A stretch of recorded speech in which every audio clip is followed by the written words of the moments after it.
dhalinyarada gobolka bari maanta kasoo qayb galay kulankan aad baad u mahadsantihiin. Marka hore si horta hordhac ahaan ururkan iyo qaabka loo aasaasay iyo waxyaabaha ajandihiisa ah uu ku qotamo haddii aan hordhac idinka siiyo waxa uu ku saabsan yahay sida aad la socotaanba maalmahan dambe oo dhan waxaa gobolka bari ka socday xaalad cabasho oo qabaa'ilka iyo shacabka iyo bulshada gobolka bari ay ka tabanayeen dowladda puntland. sidaa daraaddeed qabaa'ilkii gobolka bari waxa ay istuseen oo muhiim noqotay in ay iyaga oo isku duuban ay ka raadsadaan xuquuqda kaga maqan ama ay uga baahan yihiin inay helaan dowladda puntland. sida aad la socotaan waxaa jira urur ama guddi beelaha danwadaag ee gobolka bari la baxay oo odayaal iyo ganacsatii aqoon-yahan isugu jira oo qabaa'ilka gobolka bari badankood ay ku gaboobeen oo ku midoobeen si ay si wada jira xuquuqdooda uga doontaan maamulka puntland. waxaan ognahay in jimcihii lasoo dhaafay guddigaasi uu la kulmay madaxweynaha iyagoo haddana u ballansan ballan labaad. sidaa daraaddeed waxaa lagama maarmaan noqotay in dhalinyaraduna ay samaystaan urur ay ku midaysan yihiin ama guddi ay ku midaysan yihiin si loo mideeyo dhalinyaradii qabaa'ilka gobolka bari ee danwadaag. sidaa daraaddeed guddigan aad aragteen oo aan aniguna guddoomiyaha u ahay waxa ay ka kooban yihiin ilaa dhowr iyo 10 qabiil oo ah qabaa'ilka dega gobolka bari badankood. guddigan waxaanu asaasnay muddo laga joogo adigu hadeer ilaa iyo 10 cisho. guddiga shaqadiisi wuu bilaabay. waxyaabaha aan ku dadaalay oo ilaa hadda ku guuleysaneen waxaa ka mid ah in aanu isku xirro oo midayno afkaarta iyo dhalinyarada gobolka bari oo dhan. sababtu waxa weeye xuquuq badan ayaa ka maqan dadka gobolka bari ilaa iyo inta la aasaasay puntland. marka muhiimadda ugu weyn waxa ay tahay halka wax ama halka qaab oo ay dadkan gobolka bari ku heli karaan xuquuqdoodu inay tahay iyaga oo midaysan. sidaa daraaddeed waayahan oo dhan waxaa socday shirar ku socday dhalinyarada qabaa'ilka gobolka bari ama bulshada ee shacabka gobolka bari gaar ahaan dhalinyaro walba oo qabiil kasta gobolgooli u kulmeeyey iyo iyagoo si guud dhalinyaradu u kulmeysay. alxamdulilah ugu dambeyntii dhalinyaradii maanta waad aragtaan sida aan u midaynay hal meel inaan isugu keennay dhalintii gobolka bari oo dhan iyagoo midaysan oo maaragtay hal afkaar leh oo maaragtay iyagoo mid ah diyaar u ah inay raadsadaan xuquuqda ka maqan. sida aad aragtaaneen maanta halkan waxa uu isugu yimi ilaa iyo 300 iyo siyaabo dhalinyaro ah oo ka socda shacabka gobolka bari. dhalintan 300 iyo siyaadada ah waxa ay kala yihiin guddiyadii dhalinta iyo qabaa'ilka gobolka bari. ma aha memberski ama dadkii maaragtay xubnaha ahaa ee ka tirsanaa. waxaa jira ilaa iyo qiyaas ahaan 5400 members ah oo ilaa hadda runtii waan gashan oo maaragtay guddigan ku xiran oo dhalintii gobolka bari ah oo iyagu hadda goobtan balse magaalada jooga oo aanu maaragtay isku afkaarnahay oo aanu xiriir wada leenahay. haddii aan xawaayin buuyey guddoomiye waxa weeye intaan xaq ku jiro haddaan xawaayin xabad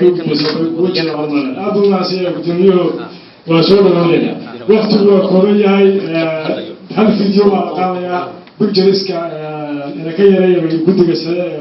shanta golaha sare waxay yidhahdeen ka yareeya bugjariska howlaha badan waxa weeye marka hal sawir baa la qaadaya yidhahdeen hal video baa la dubayaa. waqtiguna waa iska gabagabo maanta waa jimci waa dareemaysaan xilligii horeytaa masaajidda la iska galaayo toddobaadkaas oo dhan waxyaala dadka soo maray baa suuratu kaaf baa akrista waa la socotaa marmaranaya. marka waxa weye waana suurad dheero waqtigay u baahan tahay waana kuwaan 10 iyo bahadee 10 iyo 40 iyo haddeer maraysaa. sidaa daraaddeed waxaan u yeeraya isagoo waqtiga soo koobaya 3 minutes 2 minutes meelaha qaadanaya guddoomiye ku-xigeenka ururkii dawadaag ururka dhalinyarada gobolka bari inta lagu magacaabay baan u yeerayaa maxamed in qabiilka laga baxo oo isku tiirsanaado oo maasha allah adigoo soo lahay in qabiilka maganaysa laga baxo oo la isku tiirsanaado maganaysa dhalinyaradu sida maanta dhalinyaradu yihiin وين غيره كانوا معين مقالة رحمة هو سؤال من الله وين كان على السوق يروي على السوق وسؤال سنة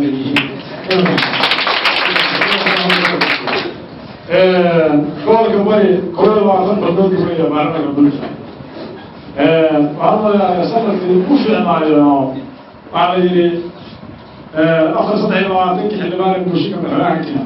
سيارة توم على المرء عمل يجينا بنتقل بروح الفلان نقول البيت كنا ويا اللي واقع يعني نعم وأول كل واحد يقول قول اللي ما بيجرب إذا نقول كل واحد اللي ما يكسر حوالي قدرة قدرة هو مركب أكثر واقع بيقول كل واحد ولا يا وجه وصدر يسطح كانوا الله عين عطيه قلت عفوا الأكثر بعمل الجود من ثانية والله تبي تفكر الصوت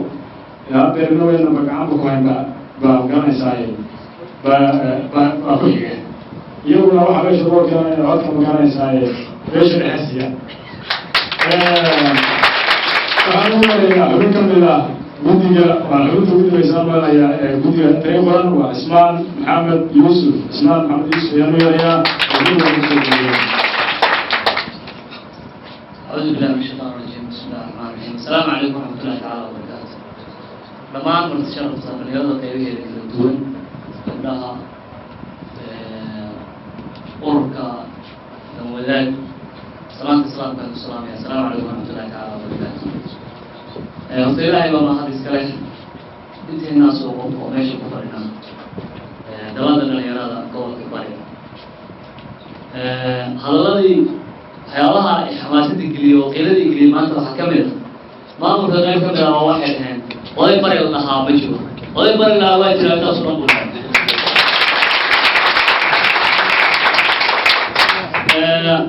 shirkan muhiimadiisa iyo ahdaaftiisa kulli waa laga hadlay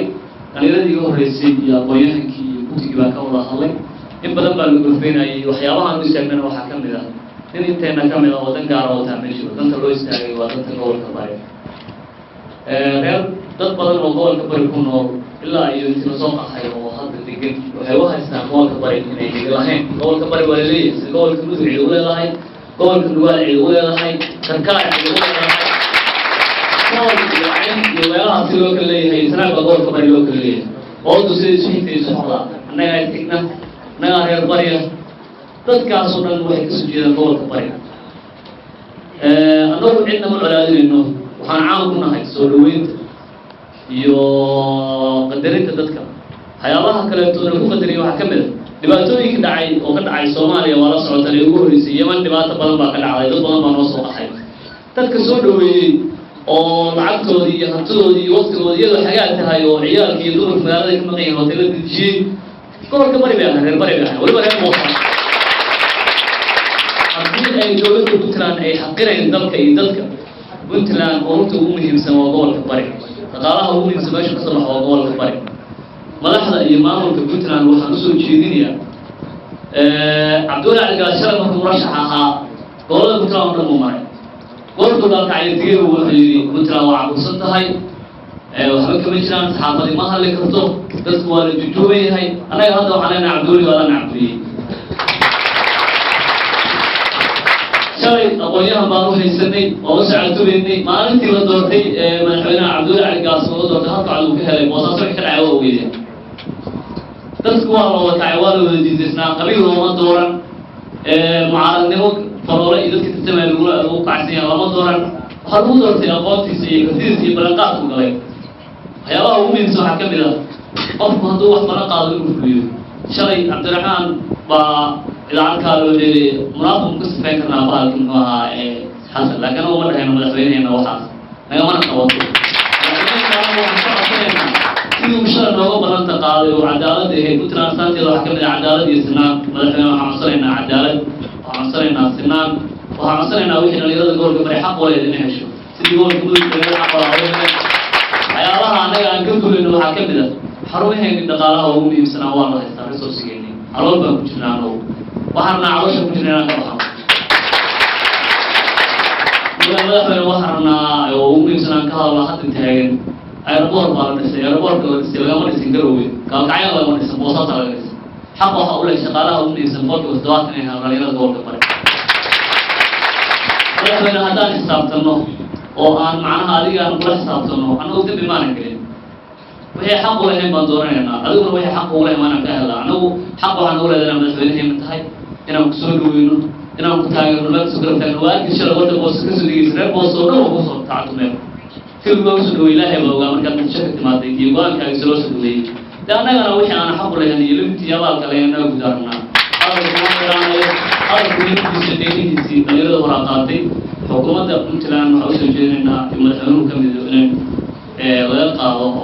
عاشرنا غير قبض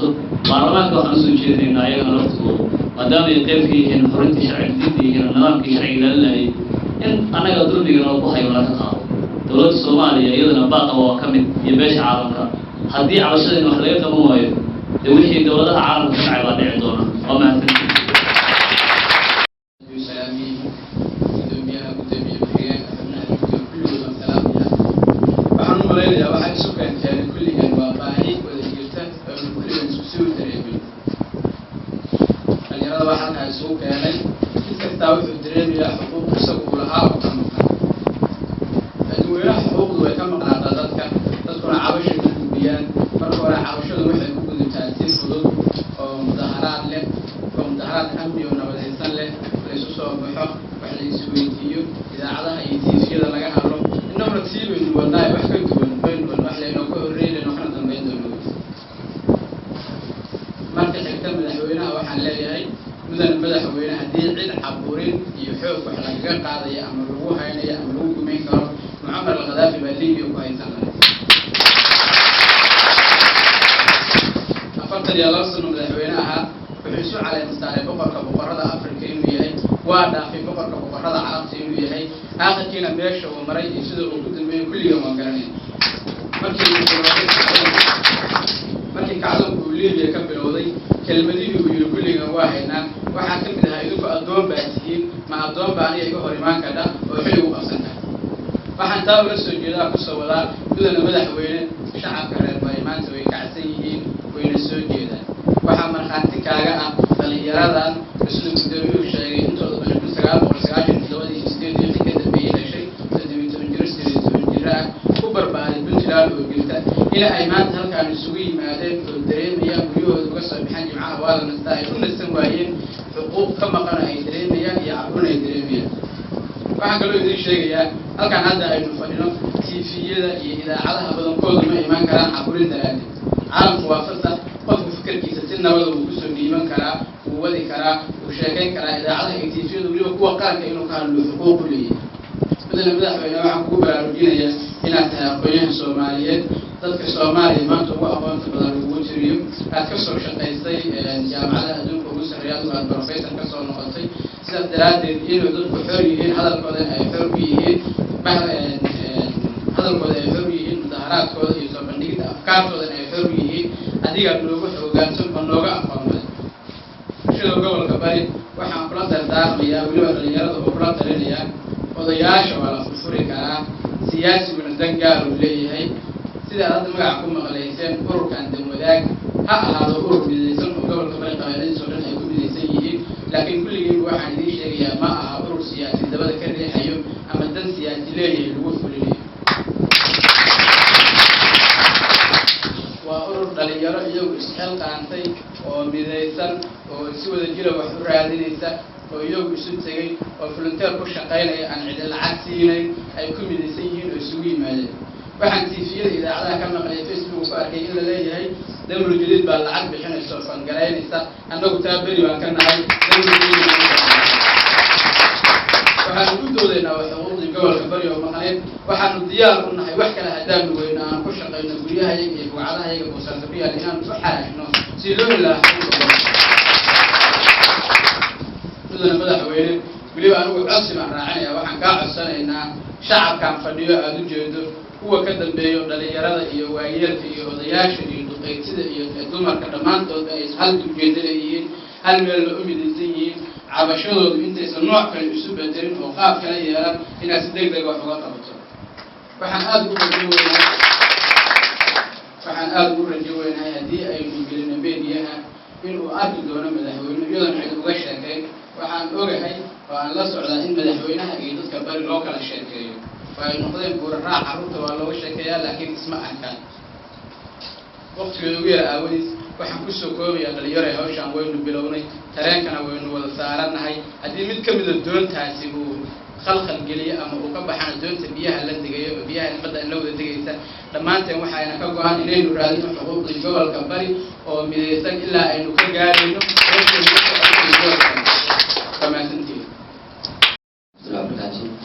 sidoo kaleeto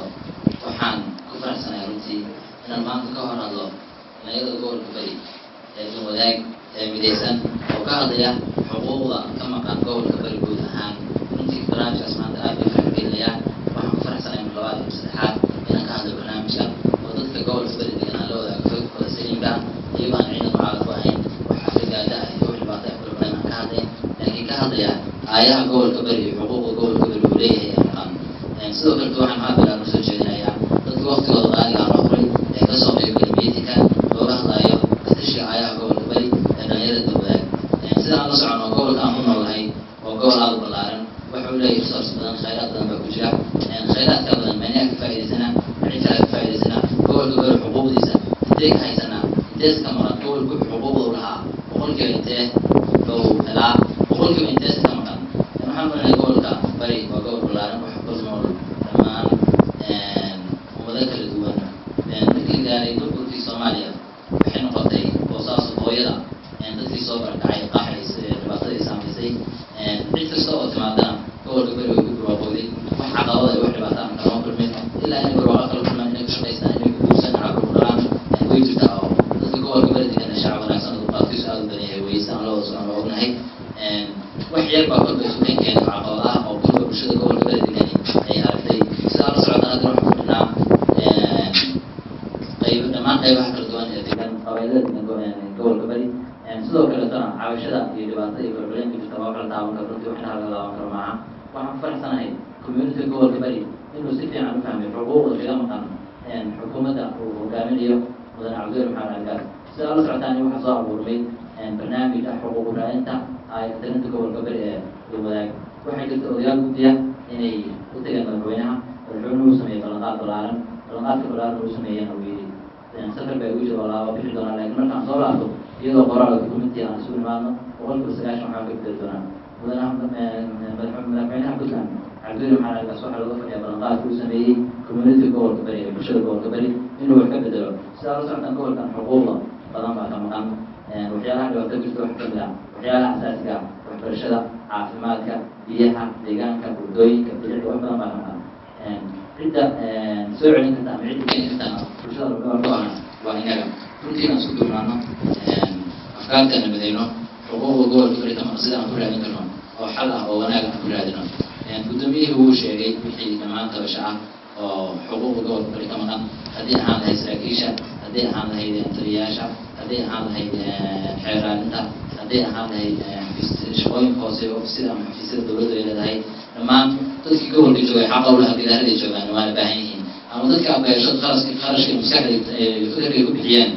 ciyaalkooda baa ka baahan yihin gidaaraday ka joogaan waxaan ku raaxaysanaya oo gacanta ku haya dadka yimid gobollo kale ma aha inaan leenahay dadkaas waxa weeye si gaara laakiin xuquuqda gobolka bari dadka xaqa u leh waa inaga inay xafiisyada ka shaqeeyaan inay saraakiisha ay wataan in boosishka banaan ee dowladda ka banaan wasaaradda kasta ha ahaato xafiis kasta ha ahaato ay gobolka bari xaq u leeyahay waxaan malaynayaa koobka research waa lahaya waana qoran yahay iyadoo documentii qoraan madaxweynaha way gaari doontaa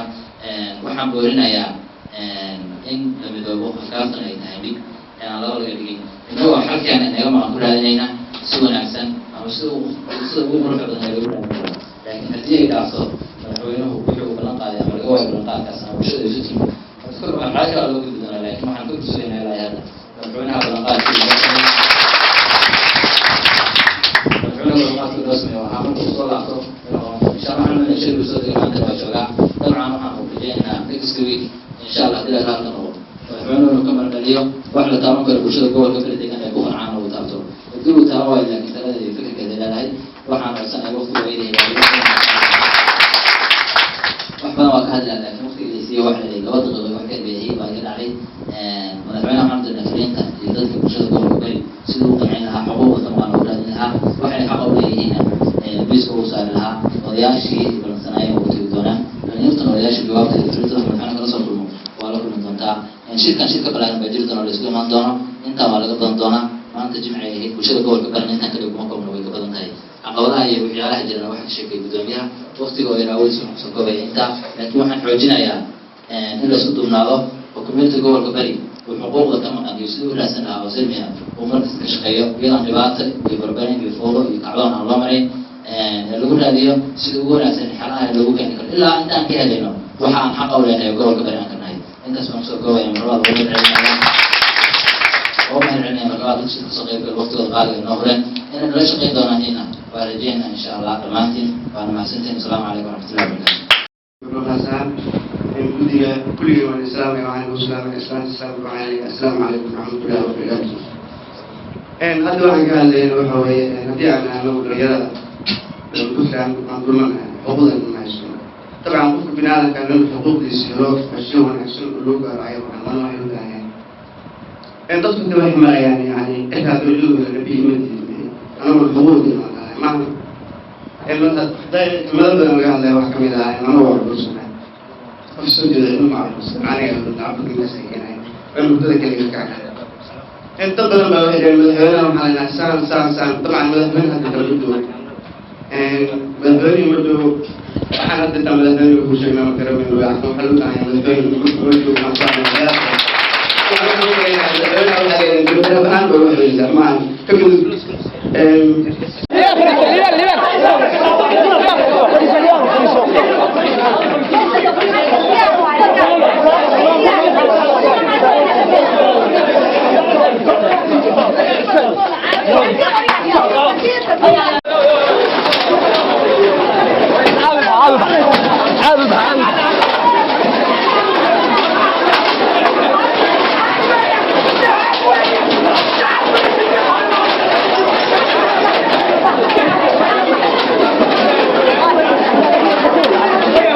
Why do you mean?